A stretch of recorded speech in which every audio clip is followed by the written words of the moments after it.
LRT Laluan Kelana Jaya bertembung menyebabkan 213 penumpang yang berada di dalam satu tren cedera. 47 daripadanya parah dalam kejadian di dalam terowong di antara stesen Kampung Baru dan KLCC.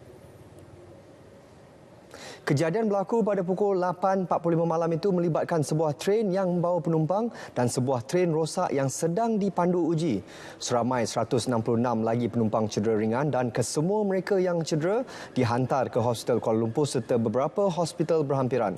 Ketua Polis Daerah Dang Wangi, ACP Muhammad Zainal Abdullah berkata, kesemua penumpang itu berada di dalam tren yang dalam perjalanan dari stesen LRT KLCC ke stesen LRT Gombak, manakala sebuah lagi dari stesen LRT Kampung Baru ke stesen LRT Gombak dan hanya membawa seorang pemandu. Menurutnya, kedua-dua tren bergerak dengan kelajuan sekitar 40 km sejam ketika bertembung.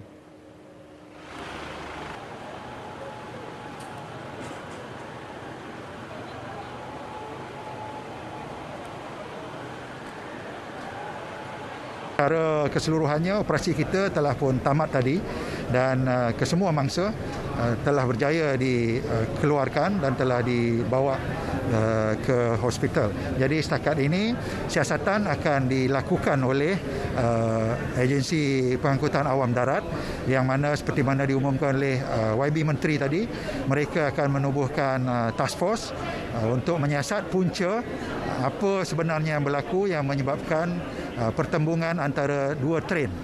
Tren yang beroperasi seperti biasa dan tren yang rosak. Perdana Menteri Tan Sri Muhyiddin Yassin memandang serius kemalangan yang berlaku dan telah mengarahkan Kementerian Pengangkutan dan Prasarana Malaysia berhad untuk melakukan siasatan penuh mengenal pasti punca kemalangan. Menerusi hantaran di laman Facebook rasmi, beliau berkata tindakan tegas harus diambil dengan segera. Jelasnya keutamaan harus diberikan kepada mangsa kemalangan dan telah mengarahkan semua pihak memberi kerjasama sepenuhnya bagi memastikan mangsa mendapat rawatan yang menyeluruh. Ia berikutan keadaan gelombang pandemik COVID-19 yang sedang meningkat.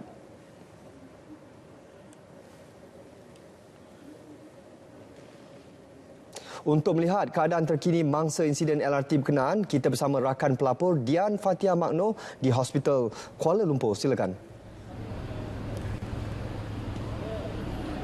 Baik, beberapa mangsa yang cedera akibat kemalangan melibatkan dua tren transit aliran ringan LRT berhampiran Kampung Baru malam tadi akan dibawa ke Hospital Kuala Lumpur sekarang ini.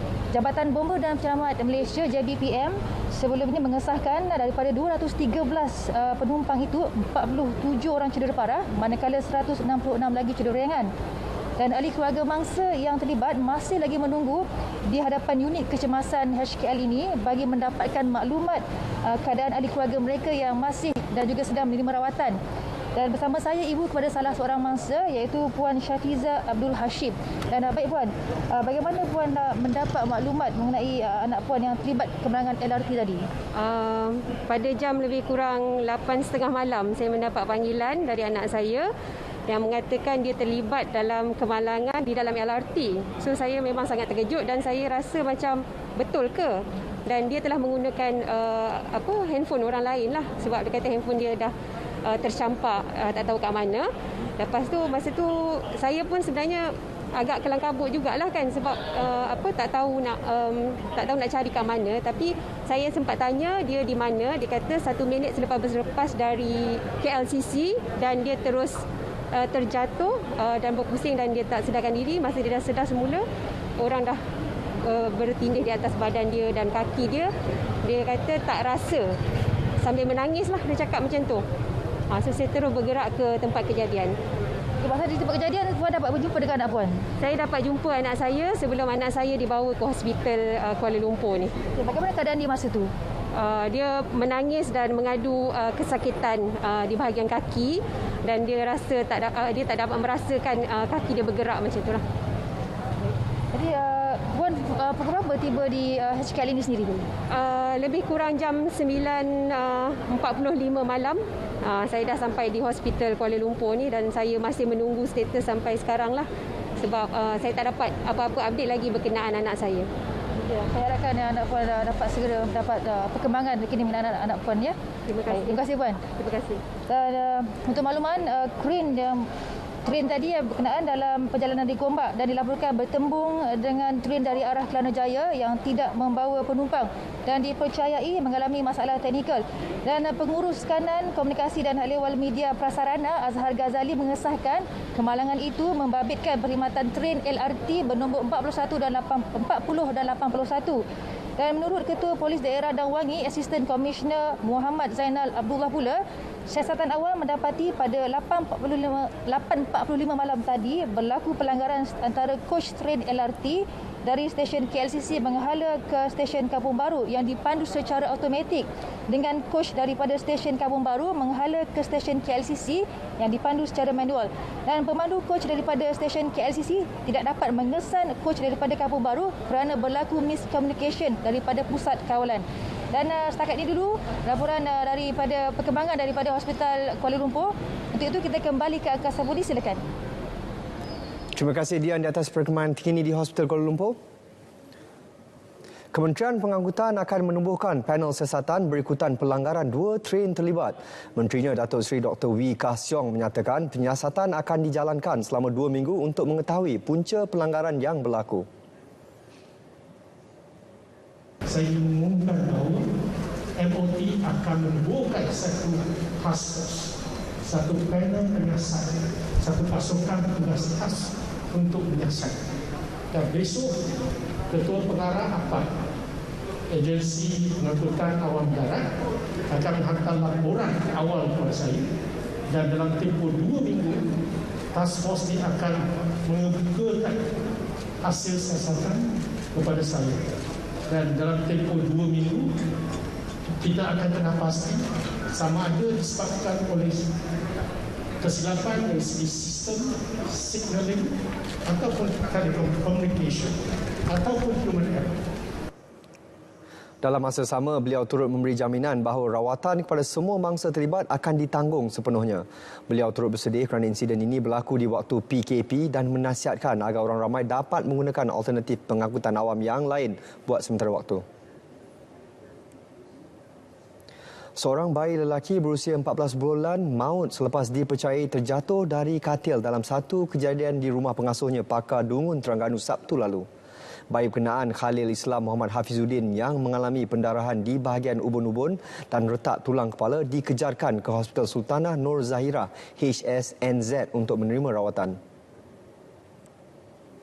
Bagaimanapun, selepas 2 hari menerima rawatan, bayi berkenaan disahkan meninggal dunia kira-kira pukul 10 malam di unit rawatan rapi kanak-kanak hospital berkenaan. Ketua Polis Daerah Dungun, Superintendent Baharudin Abdullah ketika dihubungi berkata hasil pemeriksaan mendapati tiada sebarang kecederaan fizikal ke atas badan mangsa, namun imbasan CT brain mendapati mangsa mengalami pendarahan dalam kepala dan retak belakang tulang kepala. Mengikut maklumat, pengasuh berusia 24 tahun itu, mangsa dikatakan melompat-lompat di atas katil sebelum terjatuh secara terlentang serta kepala terhentak ke lantai. Menurut Superintendent Baharudin, proses bedah siasat selesai pukul 2.30 petang tadi dan kes disiasat di bawah Seksyen 304 Kanun Keseksaan sebelum mayat dituntut ahli keluarga untuk pengkebumian.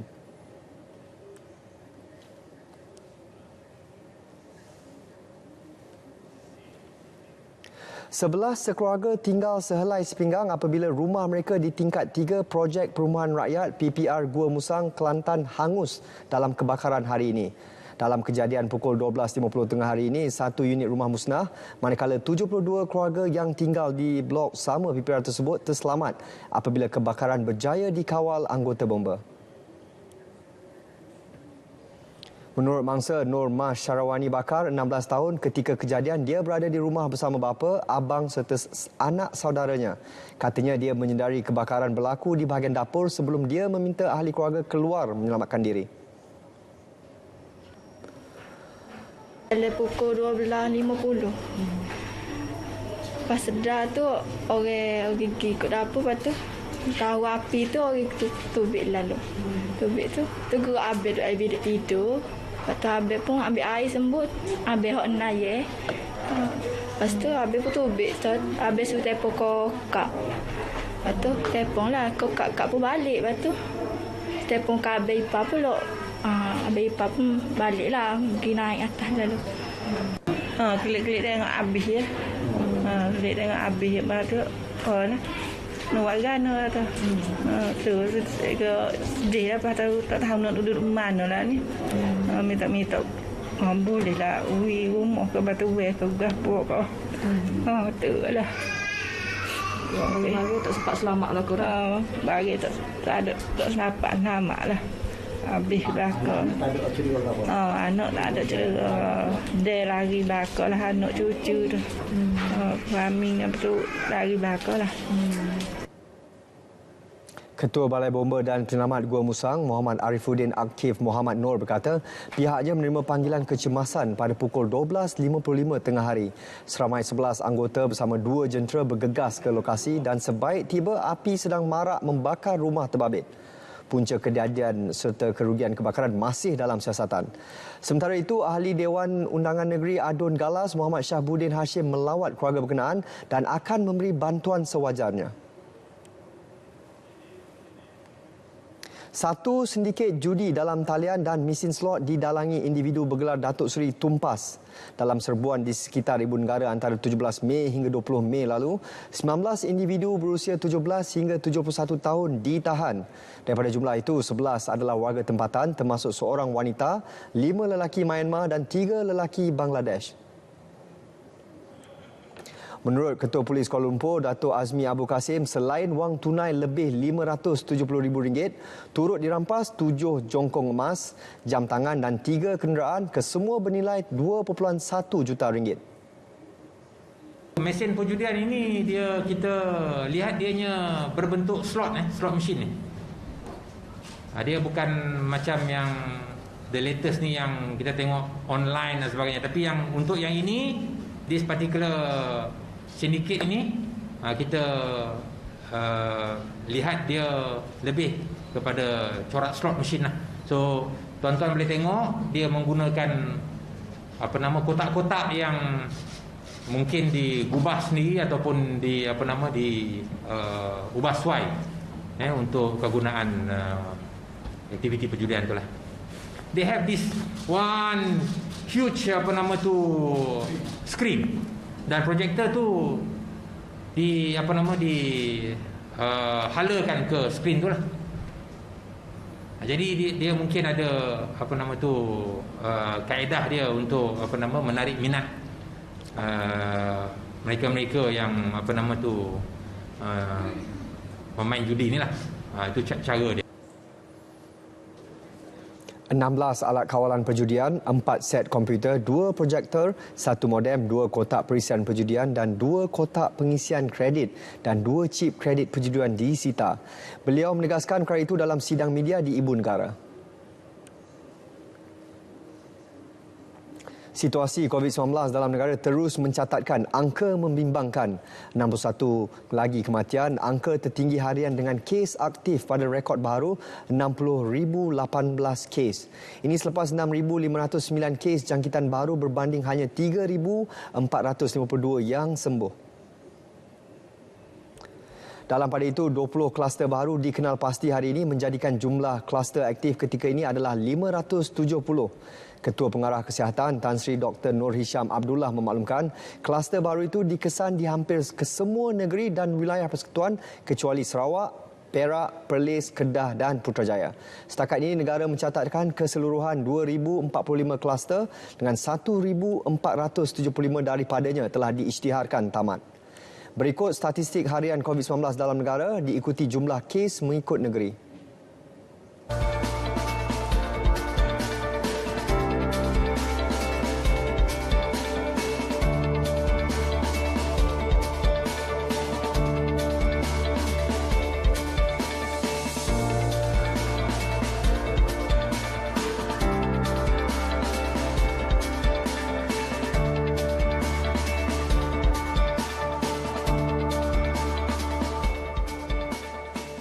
Kementerian Dalam Negeri KDN mengarahkan semua jabatan dan agensi penguatkuasaan di bawahnya termasuk PDRM, RELA dan Eskom meningkatkan bilangan operasi pemantauan prosedur operasi standard SOP COVID-19.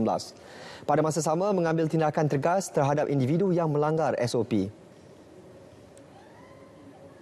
Ini selaras keputusan kerajaan memperketat SOP Perintah Kawalan Pergerakan PKP bagi membendung penularan jangkitan COVID-19. Melalui kenyataan media, KDN menjelaskan selain menambah kekuatan anggota dan operasi Sekatan Jalan Raya SJR, pemantauan akan turut dijalankan di premis perniagaan, bangunan pejabat dan kawasan kediaman. Pemantauan pematuhan SOP di terminal dan stesen pengangkutan awam termasuk KTM komuter, LRT dan perkhidmatan e-hailing turut dilaksana. Justru KDN menyuruh semua pihak terus memberi kerjasama jitu kepada segala usaha kerajaan dalam menangani pandemik COVID-19. Polis akan melakukan pemeriksaan lebih terperinci di 13 sekatan jalan raya SJR sekitar Ibu Negara dan Putrajaya susulan pelaksanaan SOP PKP 3.0 yang lebih ketat bermula esok. Ketua Polis Kuala Lumpur Datuk Azmi Abu Kasim berkata setakat ini jumlah SJR tidak akan ditambah. Antara laluan yang bakal dilaksanakan SJR ialah di Jalan Sentul Pasar di hadapan Balai Polis Kepong, Lebuh Raya Persekutuan menghala ke Ibu Negara, Jalan Kelang Lama, Jalan 227A Wangsa Melawati dan Jalan 191 Taman Shemlin Perkasa.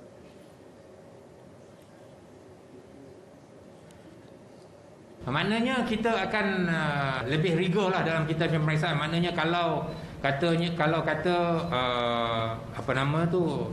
untuk merentas you mesti mendapatkan surat kebenaran polis dan sebagainya, kita akan make sure atau kita insist surat itu mesti ada.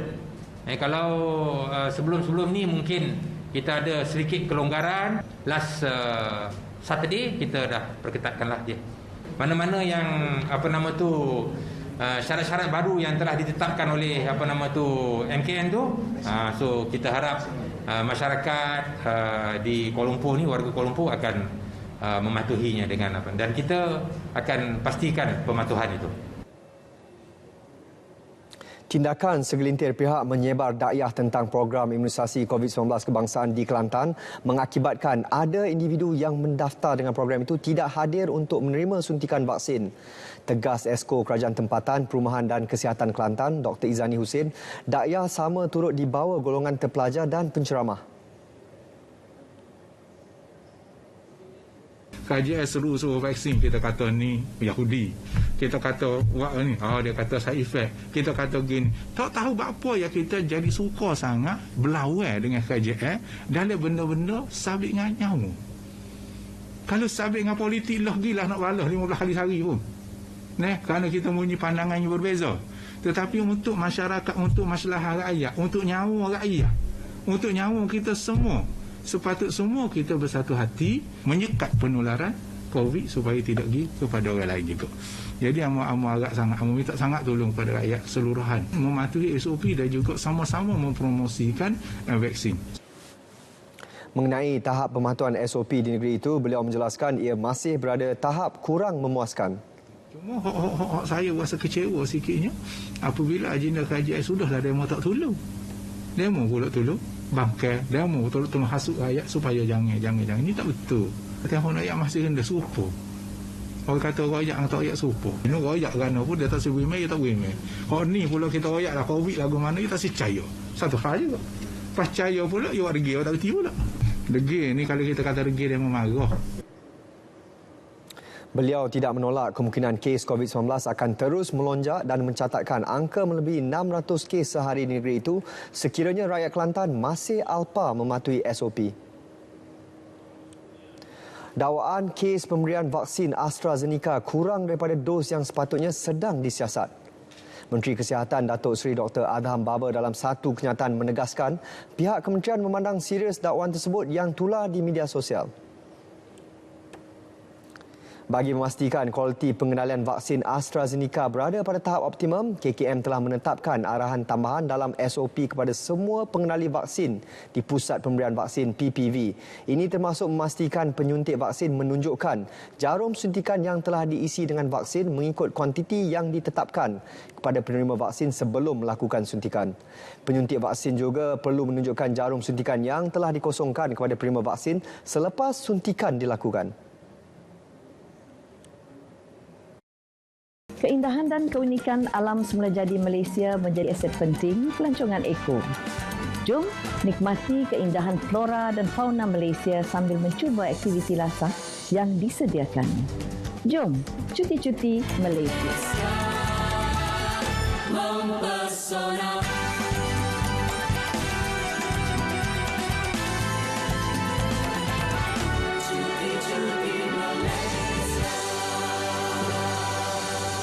Operasi pemantauan standard SOP dengan pelanjutan tempoh kuarantin wajib ke atas pengembara yang tiba di Malaysia dengan pertambahan tempoh daripada 14 hari kepada 21 hari berkuat kuasa serta-merta. Menteri Kanan Pertahanan Datuk Seri Ismail Sabri Yaakob berkata ia membabitkan pengembara warga negara Malaysia dan bukan warga negara yang diberi kebenaran masuk ke Malaysia dari Sri Lanka, Bangladesh, Nepal dan Pakistan. Beliau berkata dalam satu kenyataan, pelanjutan tempoh kuarantin wajib berkenaan mengambil kira situasi COVID-19 ketika ini. Katanya bagi pengembara dari negara lain, tempoh kuarantin wajib dilanjutkan daripada 10 hari kepada 14 hari di stesen kuarantin yang ditetapkan. Namun begitu, tempoh kuarantin 14 hari ini akan dilanjutkan selama 7 hari menjadi 21 hari jika terdapat keperluan berdasarkan hasil penilaian risiko jalan pada hari ke-14.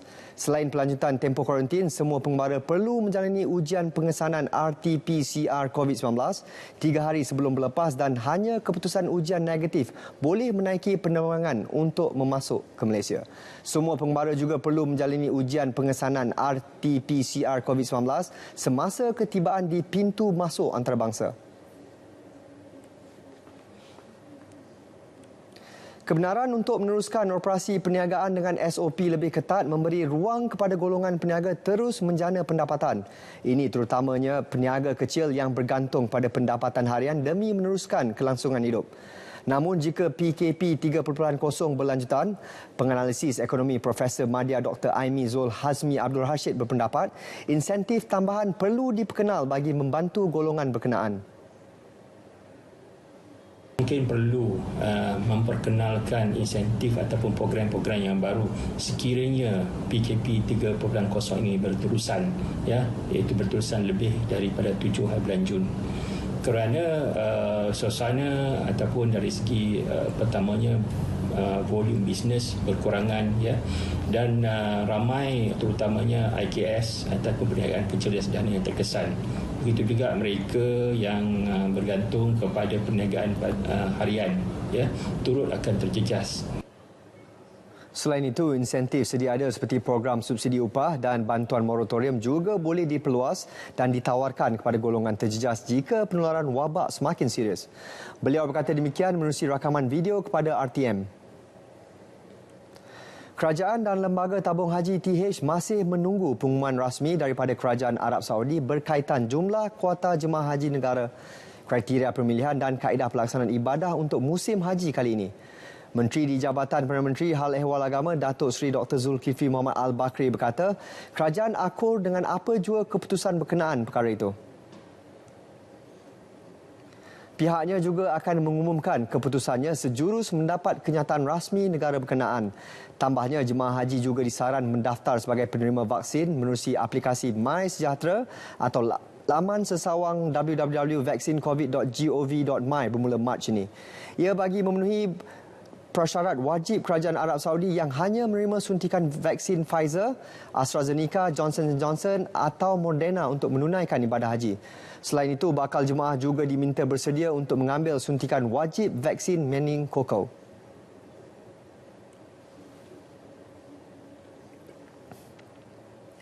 Tujuh lagi pusat pemberian vaksin PPV ditambah di Melaka bagi melancarkan proses pemberian vaksin melalui program imunisasi COVID-19 kebangsaan. Exco Kesihatan Negeri Datuk Rahmat Mariman berkata, 3 PPV mula beroperasi hari ini iaitu PPV Dewan Hang Tuah, PPV Dewan Create Simpang 4 Alur Gajah dan PPV Dewan Haji Itnin Merlimau. Manakala baki 4 lagi PPV dijangka mula beroperasi 15 Jun depan. Ia melibatkan Dewan CTRM Batu Berendam, Dewan MMU, Dewan MPHTJ Bukit Beruang dan Dewan UiTM Alur Gajah. Harapan kita dengan penambahan PPV ini adalah dijangkakan seramai 109,510 orang rakyat negeri Melaka akan menerima vaksin ini. Ini bermakna 97% dari mereka yang layak bagi fasa 2 dan telah mendaftar dalam MySejahtera akan menerima vaksin mereka menjelang 30 Jun 2021. Selain itu, 12 klinik swasta juga telah bersedia sebagai pusat pemberian vaksin pengamal perubatan am swasta yang beroperasi bermula 1 Jun depan. Jabatan Bomba dan Penyelamat Malaysia JBPM Negeri Sembilan melaksana program sanitasi dan disinfeksi dengan lebih agresif dalam tempoh Perintah Kawalan Pergerakan PKP 3.0. Pengarahnya Hamdan Ali berkata tumpuan diberi kepada kawasan berisiko penularan COVID-19 antaranya tempat ibadat, pasar malam, premis perniagaan dan bangunan kerajaan. Dia berbeza sedikit dengan yang sebelum ni sebab kita lihat premis-premis kerajaan ataupun tempat-tempat bekerja ini masih lagi dibuka kepada tugasan walaupun dengan adanya BDR yang saya difahamkan 20% sahaja yang bertugas. Jadi kita masih melihat mungkin akan berlakunya penularan di tempat kerajaan dan kita dapati kebelakangan ini pun banyak permohonan daripada jabatan-jabatan kerajaan. Beliau maklumkan demikian ketika ditemui pada program sanitasi bangunan Wisma Persekutuan di Seremban. Seramai 21 anggota dari Balai Bomba dan Penyelamat Seremban 2, Senawang, Rantau dan Seremban yang dibahagikan kepada 3 kumpulan mengambil masa hampir 3 jam bagi proses sanitasi 12 tingkat bangunan. Menurut Hamdan, setakat ini sebanyak 1,944 proses sanitasi dan 160 proses disinfeksi telah dilaksana di seluruh Negeri Sembilan. Pelaksanaan bekerja dari rumah BDR mendapat reaksi positif penjawat awam di Melaka. Berdasarkan tinjauan RTM, mereka menyatakan ia antara usaha yang dapat disumbangkan dalam membantu negara melandaikan keluk jangkitan COVID-19 yang semakin meningkat saban hari. Bagaimanapun, mereka berharap penjawat awam dapat terus melaksana tugasan secara optimum walaupun bekerja dari rumah.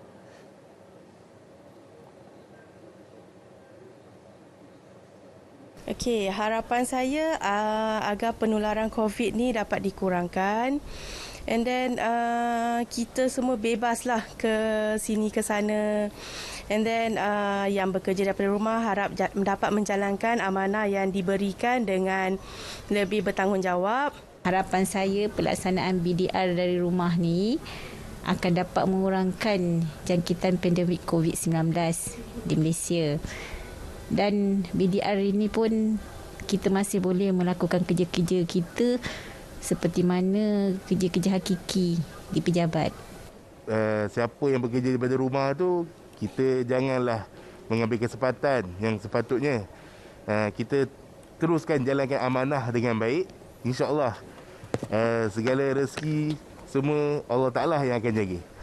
Yang penting kita jaga kita. Berita tengah malam berakhir di sini. Patuhi SOP untuk putuskan rantaian jangkitan COVID-19 dan teruskan berdoa untuk keselamatan rakyat Palestin. Saya Sahih Samsudin. Assalamualaikum dan selamat beristirahat.